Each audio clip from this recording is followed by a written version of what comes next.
इतिहास न जाने कितने ही वीर योद्धाओं की गाथाओं से भरा है। कभी इतिहास के इन पन्नों ने हमें दर्द दिया तो वहीं कई अनमोल रत्न भी दिए। इन्हीं रत्नों में से एक थे दशमेश गुरु गोविंद सिंह, जिनके एक हाथ में तलवार तो एक हाथ में कलम थी। वो संत थे, वो सिपाही थे, कमजोरों की वो ढाल थे, दुष्टों के वो काल थे। आइए आज आपको उस पूर्ण पुरुष संत सिपाही की गाथा से रूबरू करवाते हैं, जिसने देश, धर्म और मानवता के लिए अपना संपूर्ण वंश कुर्बान कर दिया। दोस्तों, इस वीडियो को लाइक जरूर करें। तो चलिए शुरू करते हैं। 22 दिसंबर सन 1662 ये वो दिन था जब गुरु तेग बहादुर और माता गुजरी के घर आज के पटना साहिब में जन्म हुआ गुरु गोविंद सिंह का। गुरु साहब ने अपने बचपन के 4 वर्ष पटना साहिब में ही बिताए। इस वक्त उनके पिता असम में धर्म प्रचार पर थे। जब पिता लौटे तब सन 1670 में गुरु साहब अपने माता पिता सहित पंजाब के चक नानकी अर्थात आनंदपुर साहिब नामक स्थान पर पहुंचे। इस स्थान पर 6 साल के गुरु गोविंद की शिक्षा का आरंभ हुआ। संस्कृत के वे ज्ञानी बने, फारसी उनकी कलम पर आई, गुरुमुखी गुरु के मुख पर चढ़ी, तलवार से अब गुरु की पहचान हुई। इसी समय गुरु तेग बहादुर जी से कश्मीर से आए पंडितों की एक टोली ने निवेदन किया कि कश्मीर में हिंदुओं पर अत्याचार हैं, गौ गुरु और हिंदुओं का कत्लेआम हो रहा है। नवाबों का फरमान है कि अगर तुम्हारा कोई ऐसा महापुरुष हो जो हमारी तलवार के आगे इस्लाम को नकार देने का साहस रखता हो तो उसे ले आओ। हम कश्मीर के हिंदुओं का धर्म परिवर्तन नहीं करवाएंगे। और इस तरह गुरु तेग बहादुर जी ने कश्मीरी हिंदुओं और गायों की रक्षा के लिए अपना बलिदान दे दिया। 29 मार्च सन 1676 वैसाखी का दिन था। इस दिन दशमेश पिता श्री गुरु गोविंद सिंह जी महाराज पंथ के 10वें गुरु घोषित किए गए। एक उपदेशक बनने के बजाय गुरु महाराज ने तलवार को धारण किया। उनके सानिध्य में हजारों लोगों ने तलवारों को अपना साथी बनाया। आनंद का धाम तलवारों की खनक से गूंजने लगा। अप्रैल सन 1685 में आनंदपुर के राजा की वजह से गुरु महाराज को आनंदपुर साहिब छोड़कर जाना पड़ा। गुरुजी अपने जत्थे सहित नाहक नामक नगर में पहुंचे। अगले 3 साल तक गुरुजी इसी नगर में रुके। इस स्थान पर गुरुजी की मुगलों के सताए हुए कई राजाओं से मित्रता हुई। गुरुजी ने आपस में बिखरे इन सभी राज्यों की सेनाओं को एक कर दिया। इन राज्यों से कहा कि यदि तुम सभी का शत्रु एक है तो तुम भिन्न क्यों हो? हमले की प्रतीक्षा करने के बजाय तुम स्वयं प्रतिघात करो। गुरुजी के आदेश पर इस इलाके के मुगल थाने पर प्रहार किया गया। हजारों सिंह भी इस युद्ध में कूद पड़े। सन 1687 में नादौन की लड़ाई हुई। गुरुजी के नेतृत्व में 12 राजाओं ने आलिफ खान की सेनाओं को परास्त कर इस पूरे इलाके को आजाद करवा लिया। व्यास नदी के तट पर गुरुजी अपनी विशाल सेनाओं के साथ 8 दिनों तक रुके रहे। सन 1688 में आनंदपुर की रानी ने गुरुजी को पुनः आनंदपुर आने की प्रार्थना की। गुरु साहिब अपने जत्थे सहित पुनः अपने आनंदपुर लौट आए। अगले 20 वर्षों तक गुरु महाराज आनंदपुर साहिब में ही रुके। इन वर्षों में उन्होंने तनिक भी विश्राम नहीं किया, बल्कि युद्ध कला में महारत हासिल की। साथ ही अपने भक्तों को भी एक योद्धा बनाया। कमजोरों को बल मिला, निहत्थों का पौरुष जागा। अपने धर्म पर अडिग रहना, मृत्यु भी सामने आ जाए तो डरने के बजाय प्रहार करना ही धर्म का मार्ग बन गया। गुरु महाराज द्वारा सेना निर्माण के समाचार मुगलों तक पहुंचने लगे। औरंगजेब इस समय दक्कन में मराठों से घिरा था। उसने आदेश जारी किया कि आनंदपुर में सिखों को बड़ी तादाद में जमा होने से रोक दिया जाए। साथ ही इस इलाके के पहाड़ी राजाओं ने भी गुरु को खतरा माना। इसी के तहत लाहौर के मुगल सेनापति दिलावर खान ने अपने पुत्र हुसैन खान को एक विशाल सेना के साथ आनंदपुर भेजा।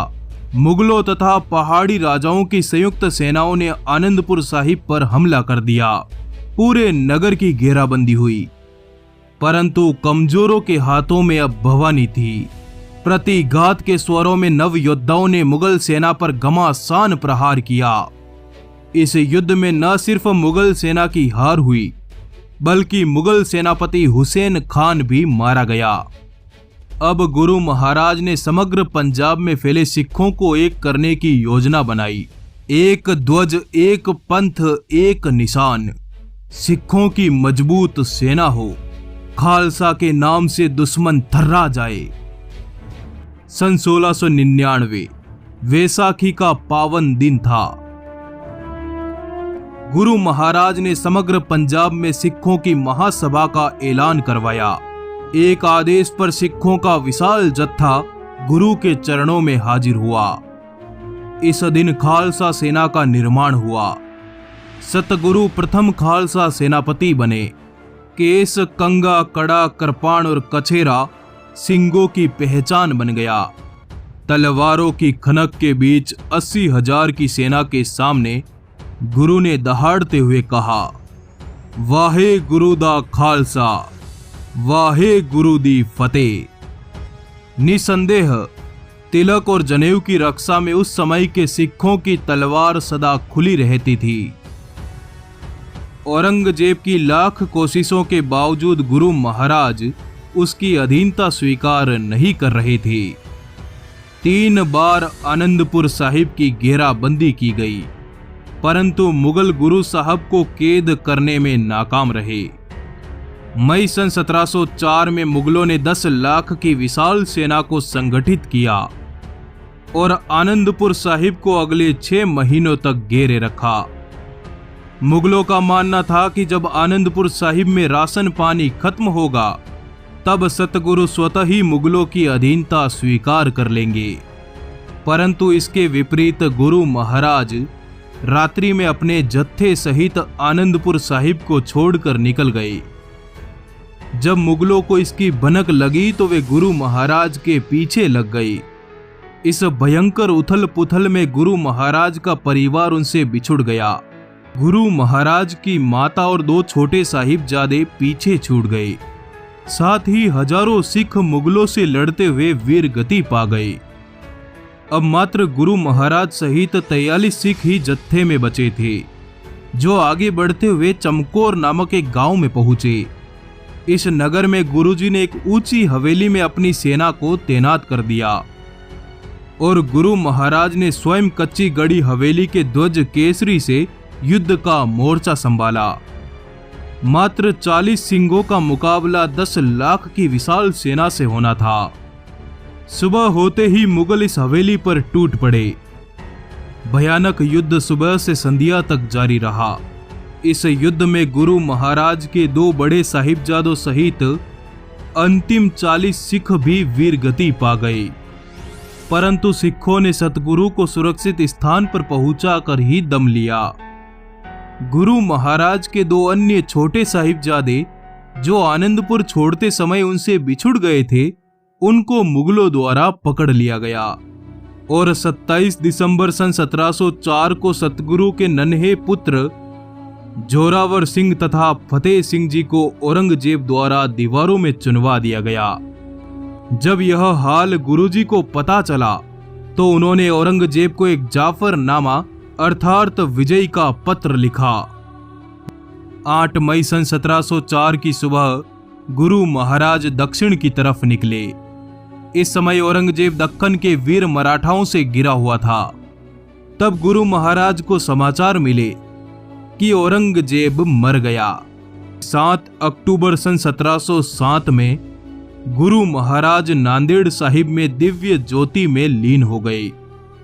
अंत समय में आपने सिखों को गुरु ग्रंथ साहिब को ही अपना गुरु मानने को कहा तथा स्वयं दशमेश गुरु ने भी अंतिम बार गुरु ग्रंथ साहिब को माथे से लगाया। गुरुजी के बाद बाबा बंदा सिंह बहादुर ने सरहद पर आक्रमण किया और अत्याचारियों की ईंट से ईंट बजा दी। गुरु पिता की हत्या के प्रतिशोध में बंदा बैरागी ने पंजाब की मुगल सत्ता को चकनाचूर कर दिया और गुरु महाराज के नाम से एक नई हुकूमत कायम कर दी। निसंदेह सिख खालसा सेना ने गुरु महाराज का सपना पूर्ण किया। अगली कड़ी में जानते हैं परम वीर बाबा बंदा सिंह बहादुर के बारे में। इस वीडियो को लाइक जरूर करें। आपका आभार, धन्यवाद। जुड़े रहिए।